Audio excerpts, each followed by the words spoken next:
কি কি লজ্জা পাচ্ছিস? তুই মেকআপ কর।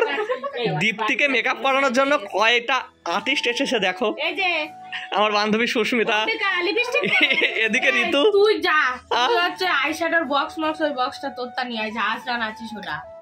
ওই এত কিছু লাগবে এখনো? যা আইশ্যাডো তো লাগবে। এই আর কে কে দেখি? না না নেই আমার কাছে, নেই। আমি দিয়ে দিয়েছিলাম না তোকে। মিথ্যে কথা কইছিস? মিথ্যে কথা না, সত্যি। মিথ্যে কথা বলছিস। সবাই মিলে তাও হচ্ছে না। না মানে যেরকম চাচ্ছ সেরকম আসছে না। না সেরকম সেরকম সুন্দর তো না দীপ্তি। ওই মেকআপে কি আনা যায় বল? সেরকম সুন্দর দেখতে হলে তোমাকে এখন এক জায়গায় যেতে হবে। বান্ধবী সুন্দরী কি বানানো যাবে ওকে? হ্যাঁ যাবে।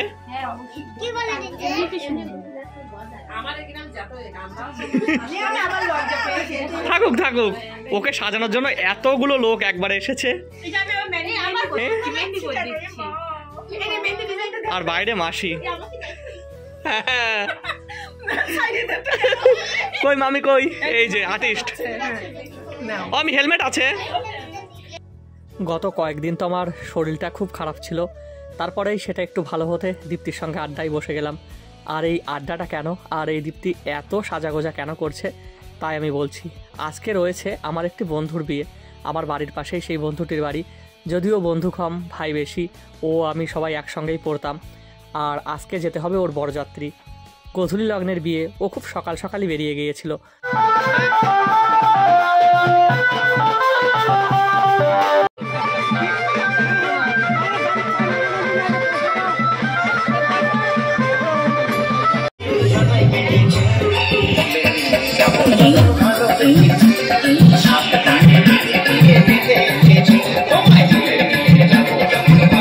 কিন্তু আমাদের খেলা ছিল, সেই খেলাধুলা সেরে সেখানে যেতে অনেকটা লেট হয়ে গিয়েছিল। আমরা বাইকে গিয়েছিলাম, ওর সঙ্গে যেতে পারিনি। আর বরযাত্রীর যে গাড়িগুলো, আসলে দীপ্তিদের সাজতে আরও অনেক টাইম লাগবে। 8টা কি 9টা বেজে যাবে হয়তো, তারপরে ওরা যাবে। সেই জন্য আমি আর আমার কিছু বন্ধুরা মিলে বাইক নিয়েই চলে গিয়েছিলাম। আর গিয়ে দেখি যে ওকে প্রথমে বরণ করা হয়, সেটাই করছে। আর তারপরে কিন্তু অনেক নিয়মকানুন থাকে, সেগুলো করে আর একটা আমাদের মধ্যে রীতি রেওয়াজ রয়েছে, যেটা হচ্ছে বরের পা ধরতে হয়, পা কিংবা গেট এটা ধরতে হয়। আর তখন বরকে অনেক টাকা দিতে হয়। বরের যারা শালি থাকে মানে মেয়ের বোনরা, তারা সবাই মিলে ওই জামাইবাবুকে আটকাবে। আর তারপরেই তার জামাইবাবু, তার পরিবারের লোক, তার বন্ধুবান্ধব সবাই মিলে আনন্দ করে মানে সেই টাকাটা মেটাবে। তখন যে কত টাকা দেওয়া যায়, ওরা তো অনেক টাকা চায়, 10,000 15,000 এরকম টাকা চেয়ে বসে।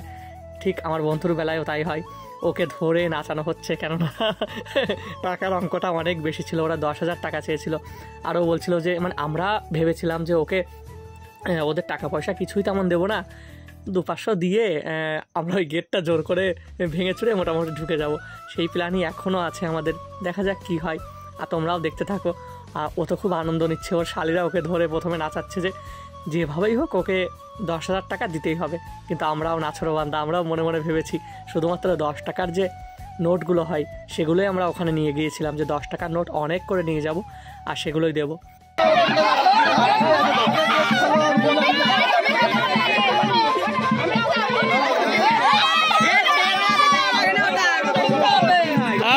ছেলেদের হাতে দিতে নাই।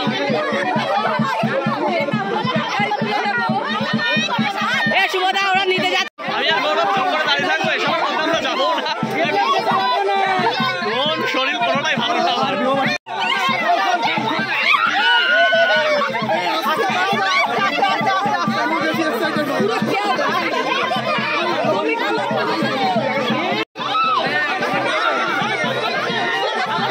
এ অঙ্কল তাকে মারছে নাকি?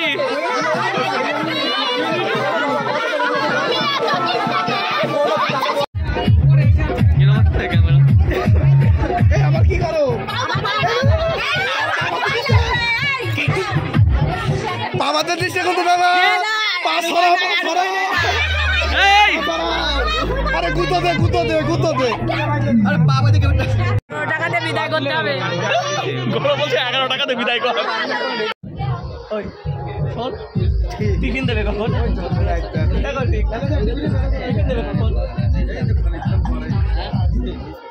আমার ওই ঝুট ঝামেলা বাইরের ভালো লাগছে না, আমি ভিতরে একটু বসে আছি। আমি এখন টিফিন খাবো। বল বল কি ও বলছে ফ্রিজের মধ্যে কি আছে দেখ। ফ্রিজের মধ্যে আছে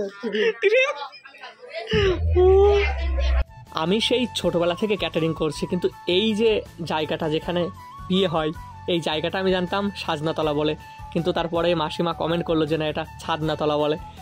এবার আমি বলছি হ্যাঁ ছাদনাতলাই হয়তো বলে। বলে কি বলেই। আর এই যে ঘট, তারপরে আজকে গোধূলি লগ্নের বিয়ে, সন্ধ্যা থেকেই যখন জল তুলছিল তখন অনেকটা লেট হয়ে গিয়েছিল, তাই অঙ্কন ফোন করে বলে দিয়েছিল যে তোমরা ঘরটা বসিয়ে রাখো। অঙ্কন হচ্ছে আমার বন্ধু যার আজকে বিয়ে, ও বলে দিয়েছিল যে তোমরা ঘরটা বসিয়ে রাখো, আর তারপরে আমরা যেতে একটু লেট হবে, তারপরেই আমি বিয়েই বসবো। তো সেইভাবেই করা হয়। অঙ্কন প্রথমে ফোন করে ঘরটা বসিয়ে দিতে বলে, তারপরে যেতে যেতে আমাদের প্রায় 7:30 পৌনে 8টা মতন বাজে, আর গিয়ে ওখানে গোধূলি লগ্নে বিয়ে শুরু হয়।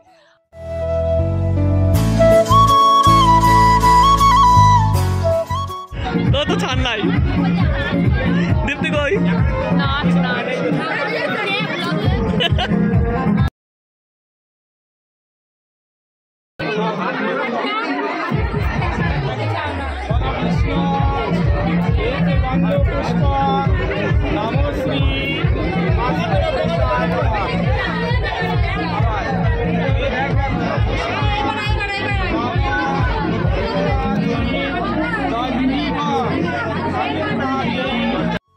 আর দীপ্তিকে তো দেখেই আমি রাগাচ্ছিলাম, কেননা ও দুপুরবেলা আমি যখন স্নানে যাই, যখন ওরা জল তুলতে যায়, তখন থেকেই দেখছি যে ওকে 2-3 জন মিলে সাজাচ্ছে, কেউ ওর চুলগুলো ঠিক করে দিচ্ছে, কেউ মেহেন্দি পরিয়ে দিচ্ছে, এই করছে। তারপরে সাজতে সাজতে সাজতে সাজতে হয়তো 8টা বাজিয়ে দিয়েছিল, তার মধ্যে তো আমরা চলে গিয়েছিলাম।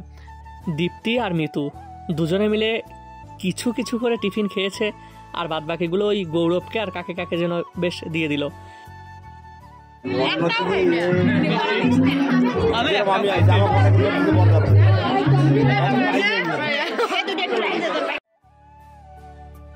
ওদের আসল উদ্দেশ্য হচ্ছে নাচ করা, ওরা সেটাতেই ব্যস্ত ছিল। প্রথমে গিয়েই যখন ভালো গান চলছিল ওরা চলে যায়, চলে গিয়ে ওখানে নাচ শুরু করে দেয়।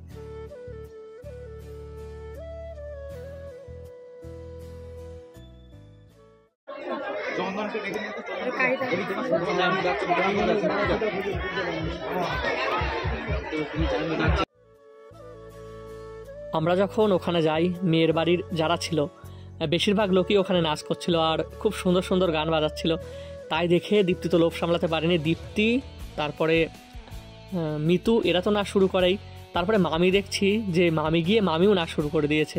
ওদের এইসব আনন্দগুলো শুধুমাত্র আমি দেখছিলামই, ওদের সঙ্গে সামিল হতে পারছিলাম না। আমাদের গ্রাম হলে হয়তো একটু নাচতাম, আর শরীরের যা অবস্থা ছিল তাতে নাচের তো দূরের কথা, মানে কিছু দেখতেও ভালো লাগছিল না। আমি একা একা এক জায়গায় অনেকটা সময় বসেছিলাম।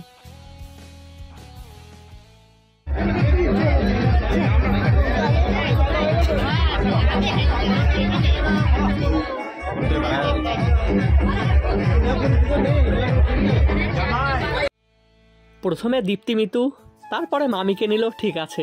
তারপরে দেখছি যে অচেনা কারো সঙ্গে দীপ্তি নাচ শুরু করে দিয়েছে। একটা ওখানে খুব সুন্দর পরিবেশ ছিল, আর তার মধ্যে দীপ্তি জানি না, মানে নাচের যারা থাকে তারা হয়তো এইরকমই হয় যে নাচবে তার সঙ্গে সঙ্গ দিয়ে দেবে। আর মেয়েরা তো একটু বেশি হয় এরকম নাচের দিক থেকে অন্তত।